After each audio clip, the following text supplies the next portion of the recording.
Hey guys, Jesse504 here, bringing you my Week 4 matchup in the JLPC.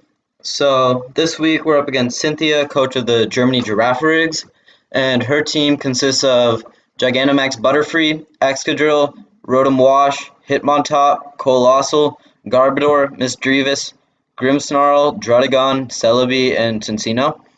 So her team is pretty strong. Obviously, she once again went for the G-Max, and this time she grabbed G-Max Butterfree, which, gonna be honest, has a pretty shitty matchup against my team.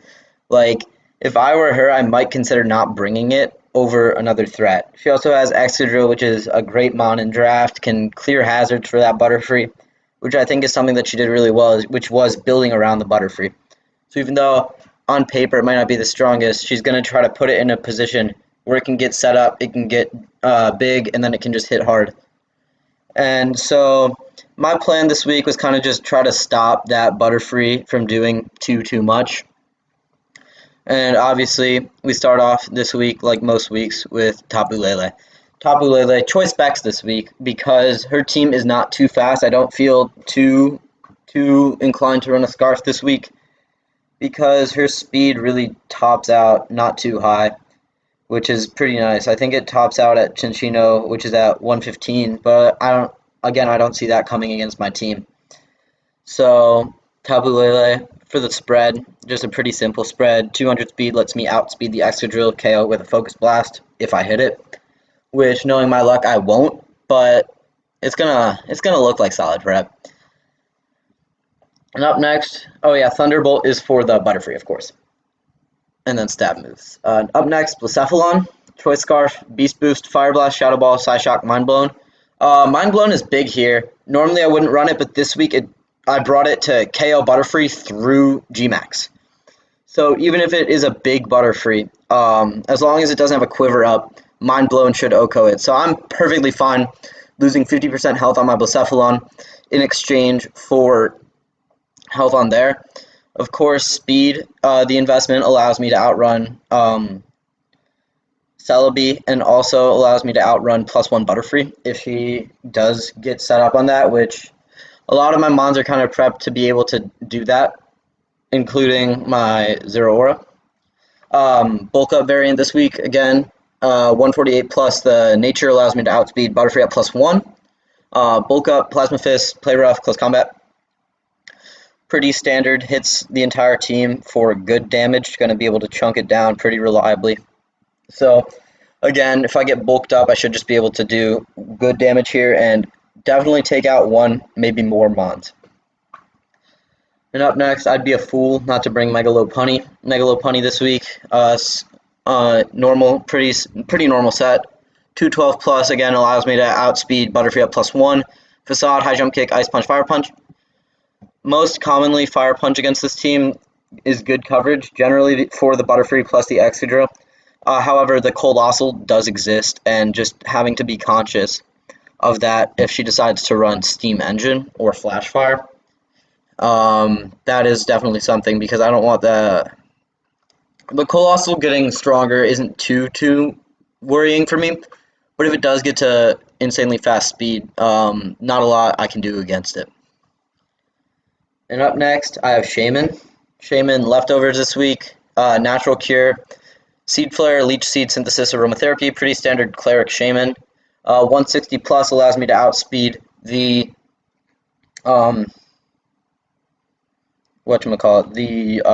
Excadrill. And that is, I don't really feel like I need to do anything to like speed tie with the Celebi, because I don't really feel like I'm staying in on a Celebi. I don't have anything to touch it with. This is meant to be a Cleric, and once that Celebi goes down, just start putting in a lot of work. And lastly, I'm bringing a more utility Noivern this week. Heavy Duty Boots set this week. Frisk, let me see her items. Defog, Draco, Hurricane, Flamethrower. This is going to be my standard defogger for the week. She does have pretty reliable hazard setup, so being able to defog them away for mostly Blacephalon is going to be nice. Draco obviously does big damage. Hurricane, Flamethrower there, both to hit Butterfree, but Flamethrower also can hit Excadrill for super effective damage, so that's something to keep in mind. Flamethrower, if Excadrill has like a little bit taken off of it will be an Oka. So this is the team that I'm looking to beat Cynthia with this week, and it's gonna be a tough battle against Gmax again. But I think that I'm gonna do well, and if I don't, expect to see a few members being switched out of the team this week because there's some other things that are free agents that if I can't really bring this team together, I might want to look at. So, see you in the battle. Jesse504 out.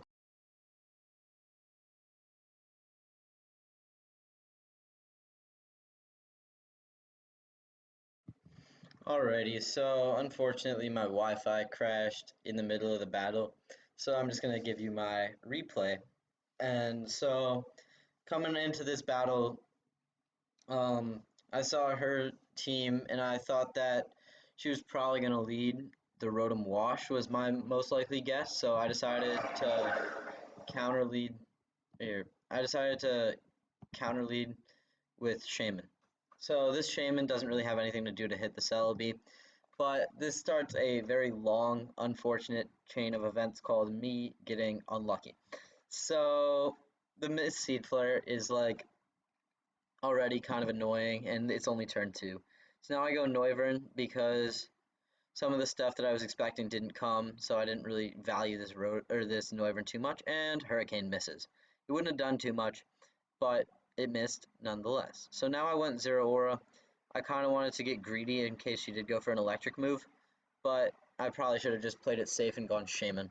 So now, yeah, now I hit the thing, but I don't get the drop, which, it's improvement. Good job, Shaman. You put on your glasses. So now I go back into the Noivern, kind of not needing it as much. So Hurricane still does big damage, except, oh wait, I didn't do it this time. I went for Draco Meteor. Thank God it hits. This was like the one short stroke of events that was actually helpful. So now she Pain Splits, which I didn't really get. Back into the Celebi. I Draco. Now I try to Hurricane for more damage than a Draco. Except, oh wait, I miss. What? How? Who could have guessed? I didn't really want my Noivern here anyways, but I just didn't want anything to switch in. Now I went Blacephalon because I knew that pretty much anything would have given me a beast boost at this point. So now, let me pause real quick right here. Right here. So before there was the Blacephalon against the Grimmsnarl, so I thought there was an obvious Sucker Punch here. But Cynthia shows her very, very good prep, which I really respect, by going for the light screen.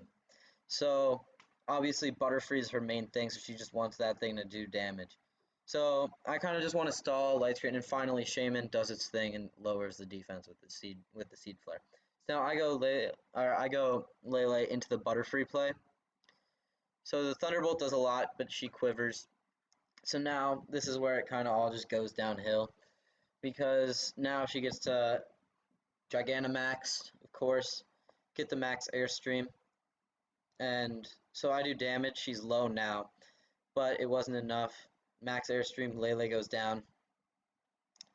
Um, so I go into the Shaman. Now, you might think, why are you going Shaman? Why wouldn't you save it? Well, right now, nothing is going to take a hit, and Shaman just doesn't do anything back offensively, which is what I'm going to need to do if I were to bring back this game.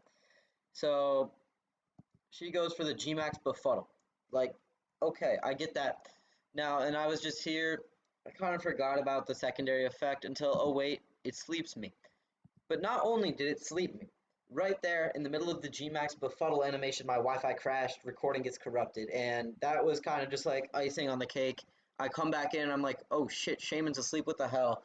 And I got just a little bit annoyed because this battle, like, I was leech seeding, it would have been gone, and I might have had a chance with my Blacephalon and my Lopunny to bring it back.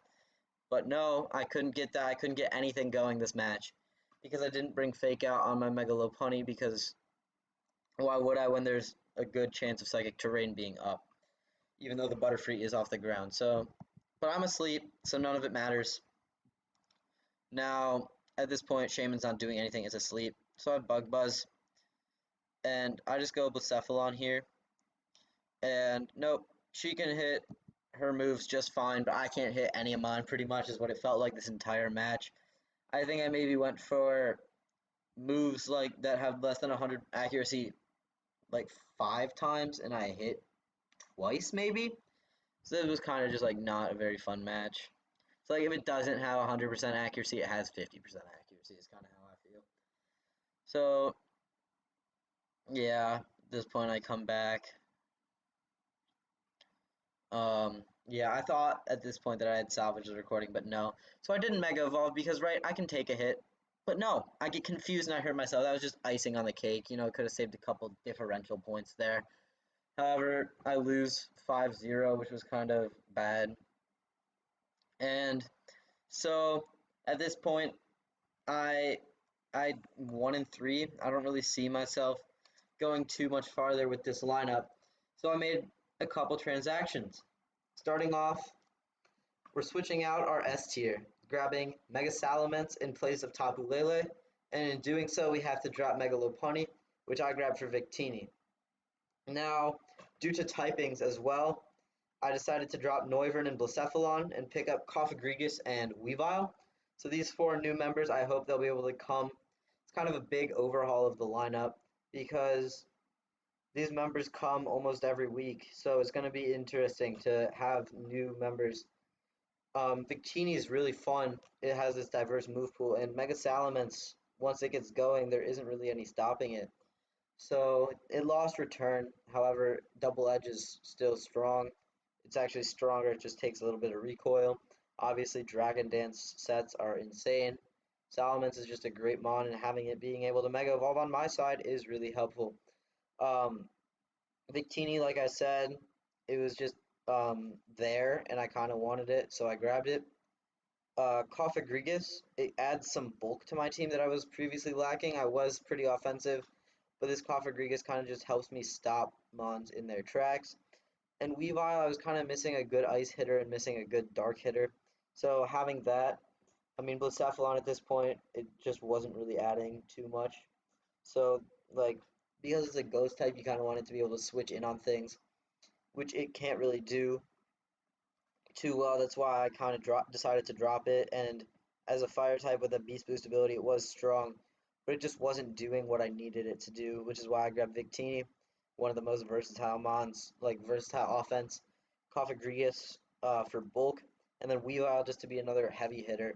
That I mean, I'm not short on heavy hitters, but I'm dropping Lopunny, I'm dropping Tabu Lele, I'm dropping Noivern, I'm dropping Blacephalon, I'm dropping 4 heavy hitters. So just needing one to recuperate the losses. So hopefully this battle is a turning point for the season, and we're at the bottom now. Let's push back up. Jesse 504 out.